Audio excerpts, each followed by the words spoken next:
Hi, I'm Brian, and Fat Dad from Fat Dad's Woodshop.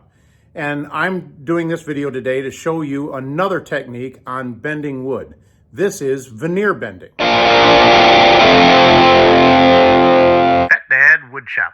Now, I did a video earlier where I showed you something called kerf bending, in which I bent a piece of plywood around in that shape in order to make this for my daughter, and she wanted it painted white so she can decorate it. But it is, that was one method of bending wood. And veneer bending is quite a bit different. Instead of using a thick piece and cutting slots in it in order to make the bend, like I did in the earlier video, this is going to be a series of very thin pieces that are held together with glue and bent inside a mold. And here is my mold. I made this earlier. This is for making handles, and I'm going to show you I'm making a handle for a cabinet that's being built.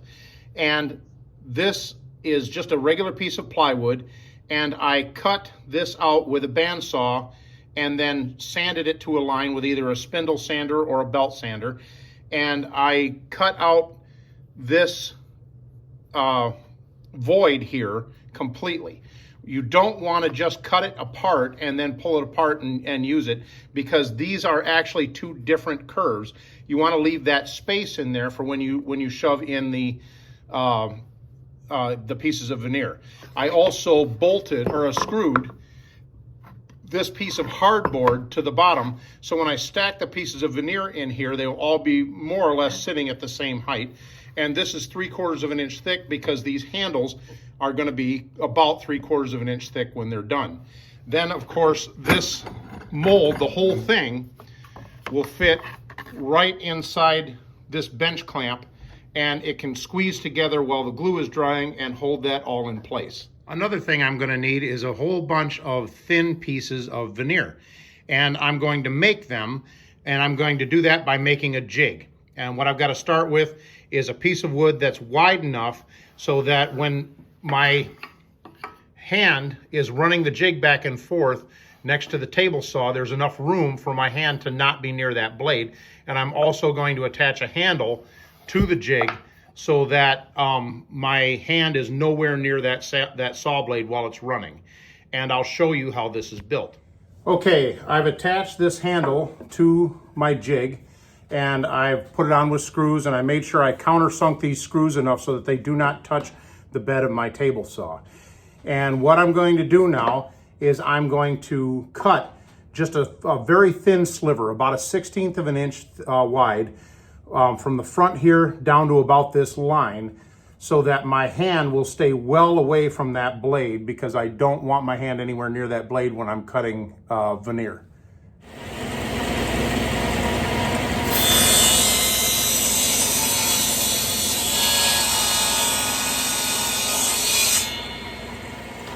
Now you can see I finished my cut, and I've got to square this off so that I have a nice square shelf.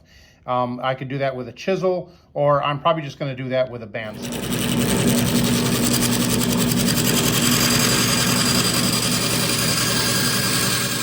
And now what I've got is a completed jig where I will set my fence so that the jig passes completely in between the fence and the saw blade.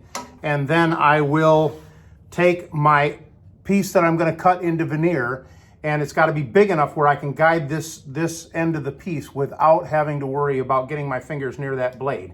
And actually, for safety's sake, I will be using the cover here. But what will happen is that this piece will be held by this little shelf that I created, and guide that all the way through, and my fingers will be far away from the blade, and it will make my piece of veneer.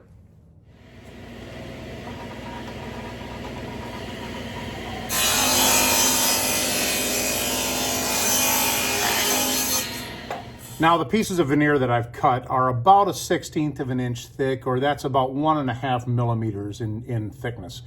You can see that they're nice and even all the way along, and you want to find pieces that don't have any knots in them, because you don't want those knots will be weak points and you can snap your knots. Fairly straight grain wood is a good idea. I usually use hardwoods for this kind of thing. Mahogany, this happens to be ash. You want pieces that are longer than your mold, so that it sticks out both ends of your mold, and you'll trim those off after you're done gluing them up. And you want to avoid stuff that has really big cracks like this one, so this piece is probably no good. But what we're going to do is we're going to glue these together in the mold, and I'm going to put wax paper in this mold so I don't glue these pieces of veneer to the mold, and we'll bend these up in the vise, and then we'll have our handle.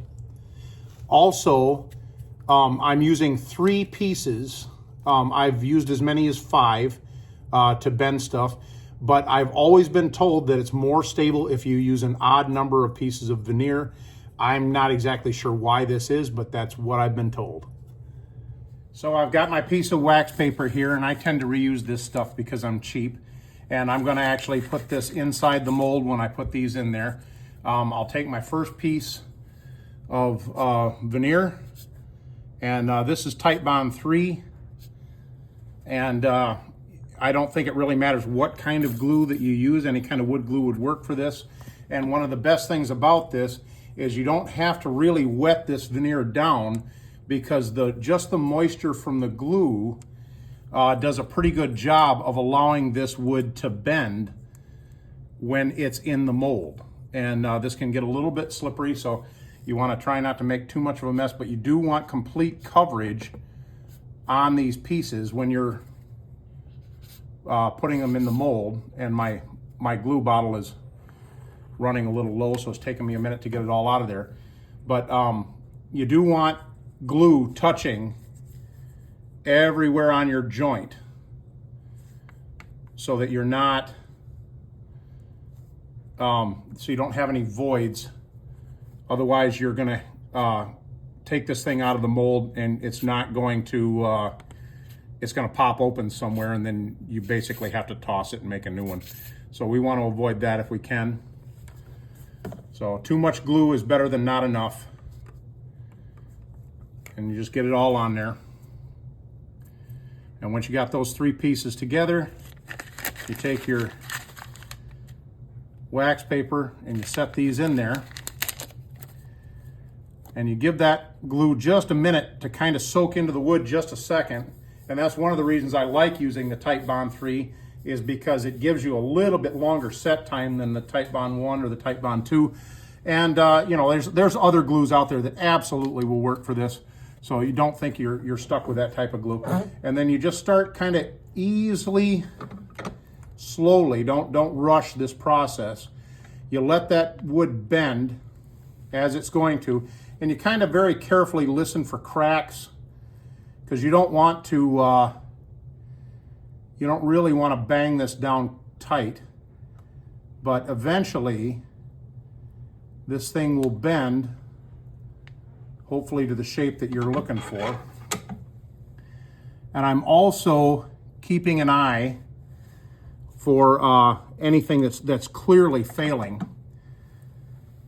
I've got a little gap opening in one of these, but I think I can sand that out. And you just bring that down until you're pretty sure you got that as tight as you can go.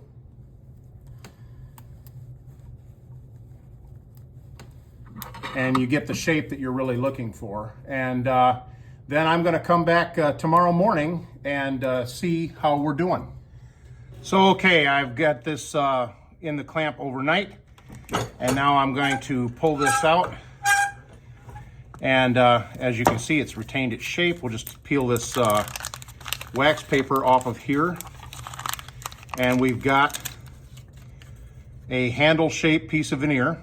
And I'm going to clean this up on the sander and make this a little bit more refined. But essentially, this is that's the handle.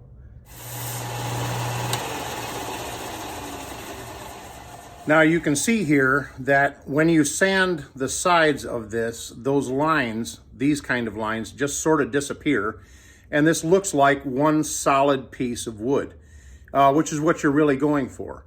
And I'll break these edges, and I'll also round these ends in order to make this look like a little bit more of a refined handle. But essentially, that's what that's for. Now, you don't have to just make handles with veneer bending. You can make all kinds of different shapes, but you just have to build a mold that will make that shape for you. And here it is after some further refinement. Now, I'm probably going to put some Danish oil or something on this, or I might actually stain this to match the cabinet.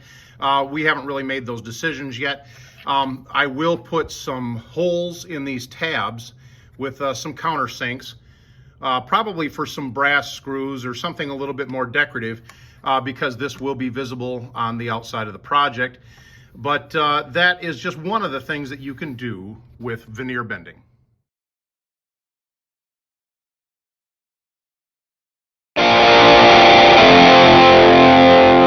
Pet Dad Woodshop.